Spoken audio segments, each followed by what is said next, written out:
Beijing had warned U.S. aircraft to check in with Chinese forces as part of a plan to assert its claim over the Senkakus, a group of islands that Japan also regards as its own. The Chinese said all aircraft would be required to identify themselves. Pentagon spokesman Army Colonel Steve Warren says the area in question is international airspace and U.S. pilots will not comply. The United States will do none of this.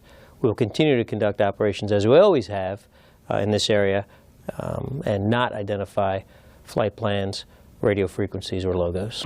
The first test came on Tuesday when 2 American bombers of the type shown here ignored the Chinese requirements and flew into the area near the Senkakus without incident.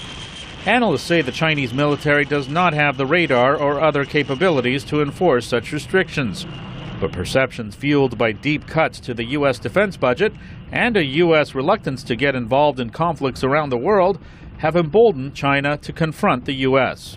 Patrick Cronin, an Asia specialist at the Center for a New American Security, a research group that advises the Obama administration, says the Chinese are gambling on how Washington will respond. China's betting that we are more worried about a military confrontation than they are, to some extent. But they're not really thinking this through very deeply.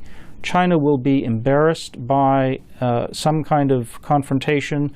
The U.S. sees China's decision to impose restrictions on U.S. aircraft as a dangerous move that analysts say could lead to a major international incident. While nobody is looking for conflict, and while it's not likely to lead to war, the possibility and the risk of some shots being fired or some aircraft or ship being shot at has increased markedly because of Chinese unilateral changes to the status quo.